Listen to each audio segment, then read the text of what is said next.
everybody, it's Lori again, and welcome back to my kitchen. Today it's an easy canning thing that maybe some of you already know how to do, but for those of you that are newer to canning, you might find some of this information useful. Today I am talking about canning sweet corn. Okay, so this is just fresh sweet corn right out of the field. I've already shucked the corn. And I know that in a lot of the recipes and the instructions that you find, most of them call for you to blanch the corn, either on the cob or after you've cut the kernels off of the cob, then you blanch it before you can it. And I'm just here to tell you that in my experience and years of canning, I have found out that that step is absolutely unnecessary if you are canning your corn. Now, if you want to freeze your corn, I do suggest blanching it. What I prefer to do is cut it off the cob and put it into a great big kettle, and then I heat it up to blanch it before freezing it. But when you're canning it, there's just absolutely no reason to blanch your corn. So I will show you what I do. First of all, I have shucked the corn. Now, one of those things that I'm going to send you on your own little journey for knowledge is that I save all of the corn silk, okay? And this is just one of those things I'm putting in your head so that you can look this up on your own.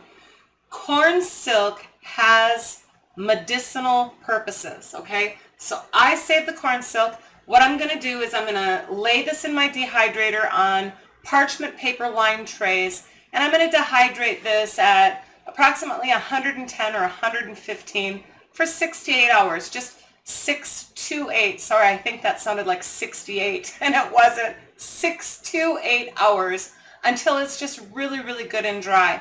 And what we do with this is we steep this into a tea, and I just want you to go out and I want you to look up your own information. I'm not an herbalist, okay, and I'm definitely not a doctor. But just one of the things that I have found out in the past few years is that corn silk tea is actually really good for your kidney and bladder health. And another thing that I have done with this also is I've also made a tincture out of my fresh corn silk. I take the fresh corn silk and I pack it into a quart jar, and then I cover it with vodka and allow it to steep for a couple of weeks, and then strain off all of the corn silk, and the tincture is actually really beneficial for people who suffer with gout. It helps the flare-up of gout. So those are just two things that I just want to put into your head.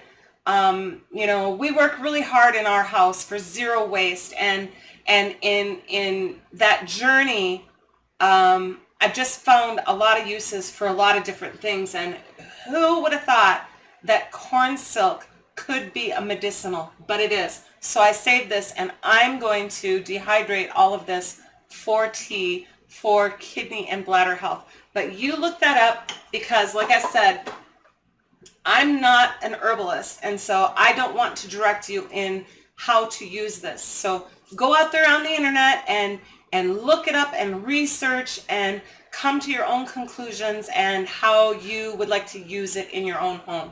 So what I have here today, I will page down so you can see how I do this. And I think that I have forgotten one really important thing. I will be back in 1 second.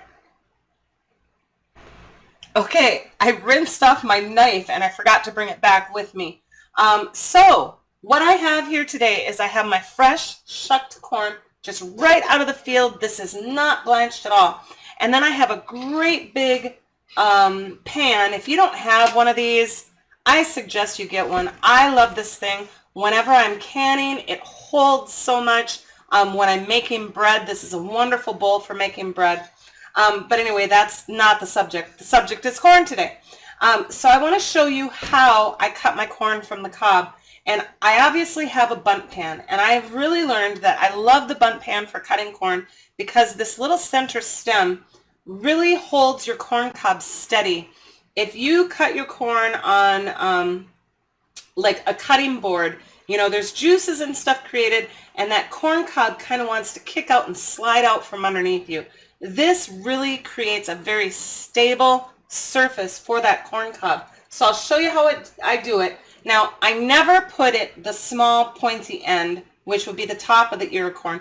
I don't like to put it down that way, because as you cut your corn, the cob gets smaller, and then that cob wants to kind of fall into the center of that bundt pan. So what I choose to do is I use the bottom of the corn cob, or the wider side, and I just place that right there on the center of that bundt pan. Now, the next thing is have a super sharp knife, okay? And I tend to use my husband's fillet knife for this. Shh, don't tell him. Honestly though, he produces all of my videos. He edits everything, and so he's going to find out anyway. But I love his fillet knife for this. And I figure even if I dull it just a little bit, he's really good at resharpening knives. But this is what I really enjoy doing. Look at that thing, can stand up right on its own, guys. This holds it really, really well. So no blanching, no heating, no nothing. This is just fresh corn right out of the field, and nothing has been done except for shucking it and taking all the silk off. And so all I do then is I just cut the kernels of corn as close to the cob as I can. And the more you do this, the more you will get proficient at it and get really close to that cob without actually cutting the cob.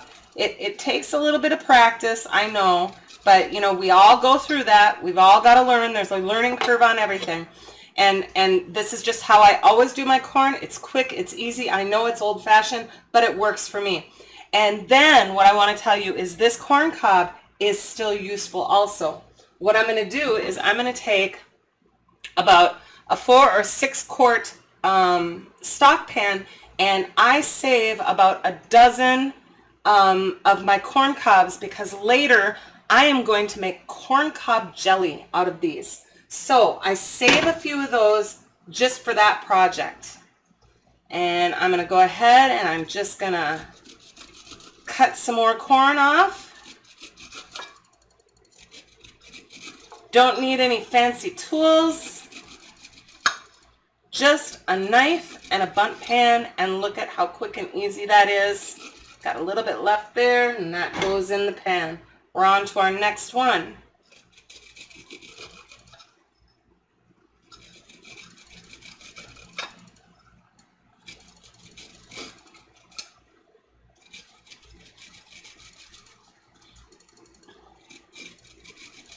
Okay, and as that bundt pan fills up, you can turn it to the other side and fill up the other side. Now when your bundt pan gets completely full, all I do is dump it into my larger bowl, and there I am with a nice empty dish again. So I'm going to go ahead and I'm going to get the rest of my corn, cut off the cob, and then I'll be back. So we're back with all of my cut corn, and I have clean jars ready. Today I'm going to be canning my corn in quart-sized jars, and I will be pressure canning it. But you can also hot water bath corn if you choose to. The times for PC are 55 minutes for pints, 85 minutes for quarts. Now if you're hot water bathing your corn, you need to hot water bath either size jar for 3.5 hours. I know that's a little extended over even meat times, but the reason is because corn is so dense, it just needs to have that extra time for the heat penetration to occur. So 3.5 hours hot water bath, or PC 55-85. So I've got my clean jars, I've got a funnel. You don't have to use a funnel if you don't want to, but I'm just choosing to. And then all I do is I just scoop my fresh corn into the jar.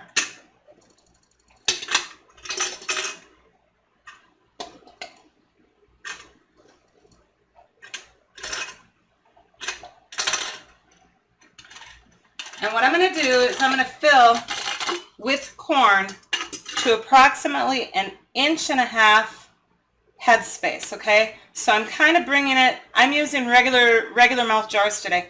I'm kind of bringing it just right to the shoulder of the jar, okay? That's about all the more full that I want to fill it.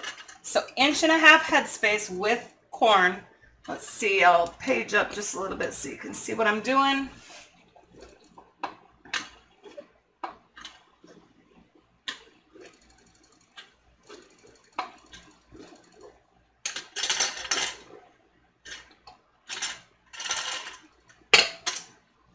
Right up to about the shoulder of the jar.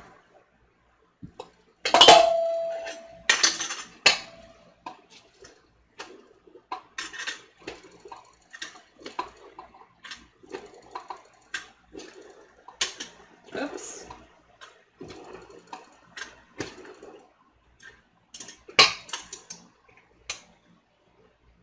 Right about to the shoulder. Okay, I'm going to continue filling my jars and I'll be right back. I've got all of my cans or my jars filled up to 1.5 inch headspace with my raw corn. And now I'm opting to add salt. You do not have to. It is just a matter of taste. When you are canning food, salt is not a preservative. It is for flavor only. And I am going to opt, just because we like, and we don't have any dietary restrictions in our home, we like to have a little salt on our corn. And what I would suggest is, with canning salt or kosher salt, add 1/2 teaspoon per pint and 1 teaspoon per quart. Now, as y'all probably know, I really like my fine ground pink Himalayan salt, and that you can fit a lot. Since it's fine ground, you can fit a lot more granulars into your measuring spoon. So I'm opting, with my pink fine ground Himalayan salt, I'm opting for only 1/2 teaspoon in my quarts, just simply because I don't want it to get over salty, and it's easy to do with this fine ground salt. So with the canning salt and the kosher salt, you can use 1/2 teaspoon in pints and a full teaspoon in quarts. But with the pink Himalayan, I only do 1/2 teaspoon in the quarts, and then I use 1/4 teaspoon in my pint size. So I've added salt to each one of my jars, lickety split, and now all you're going to do, and I will stop and I will say right now, corn is not an item that I suggest that you ever try dry packing. The natural sugars in corn tend to scorch and burn. Corn needs to be covered with fluid inside the jar, okay? So all I do now is I just take tap water and I just fill my jars to 1 inch headspace. And this is just right out of the tap. It's cold, it is not hot, it is not boiling. The corn is at room temperature, the water is at room temperature, my canner is going to be at room temperature, and everything is going to start out just as it is. No special tricks, no heat, no nothing, no blanching, just raw corn, room temperature water, and we're good to go. So bring that water level up to 1 inch headspace above your corn.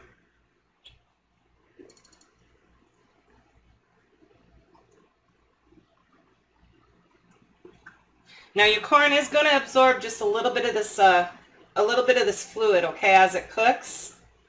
So just to, when you take it out of your canner and you notice that the water level isn't as high as what you had it when you first put them into the canner, don't worry about that at all. That's really normal.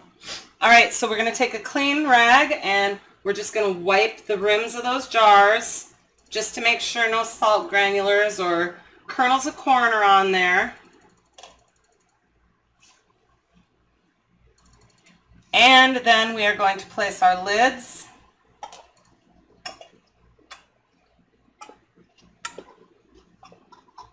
And we are going to place our rings finger tight and into a cold canner.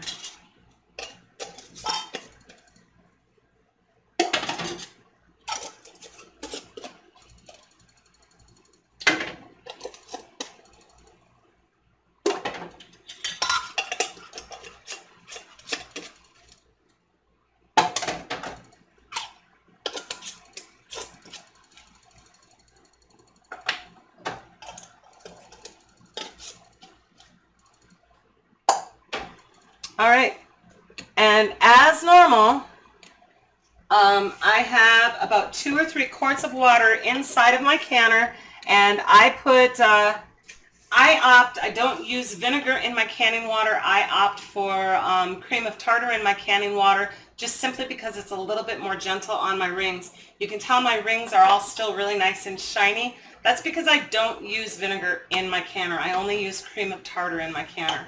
So, cold canner, cold corn, cold water, and I'm just going to place the lid and we're going to get things underway.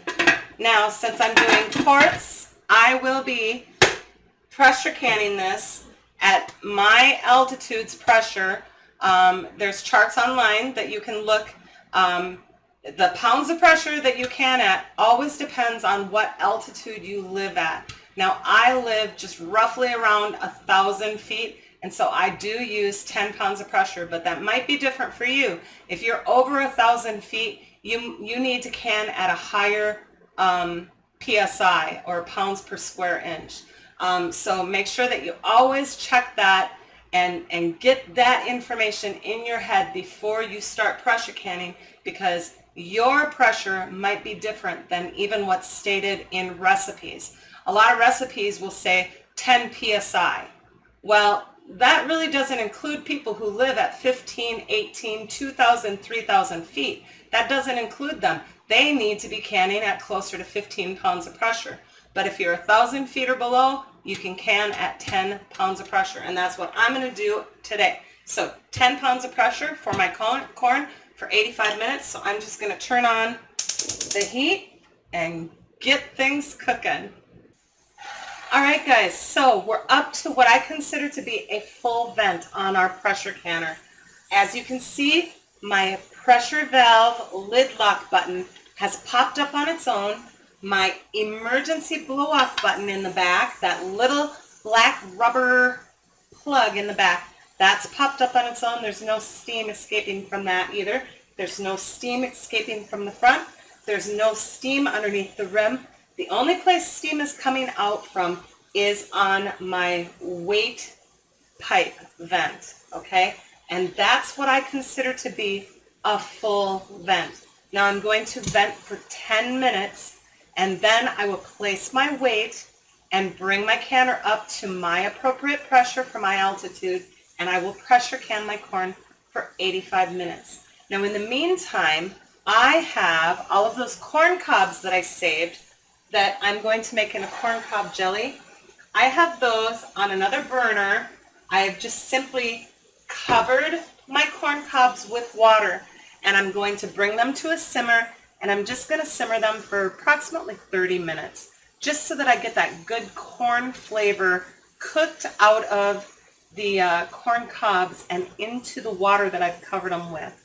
And I will continue that recipe at another time. But for now, I'm venting for 10 minutes, and then I will place my weight, bring it to pressure, and I will pressure can my corn, quarts of corn, for 85 minutes. So at the end of my 85-minute canning period, I allowed my canner to cool down naturally. My gauge was down at 0, my pressure valve lid lock dropped down, my emergency button dropped down, and I was able to remove my weight because I knew there was no more pressure in there. And then I cracked my lid open, just like you see right now, just a little bit off to the side to allow it to cool for another 10 or 15 minutes before I remove the lid. So it's been that, after I cracked open the lid, it's been another 10 or 15 minutes. And now I can safely remove my jars of corn. And I will show you what they look like here.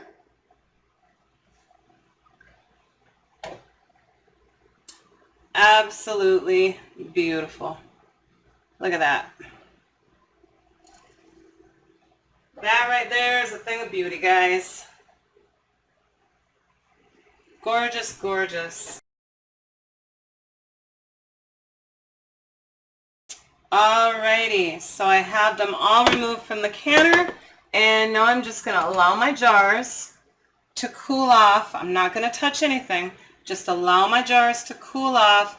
They will seal on their own. I'm going to let them go for about 12, 18, maybe 24 hours before I ever try to remove the rings, all right? You can see right now, maybe you can't see in the camera, but they're still literally boiling. They're so hot, they're still boiling from the canner. But that is just absolutely a thing of beauty. Gorgeous, gorgeous final product. Just beautiful.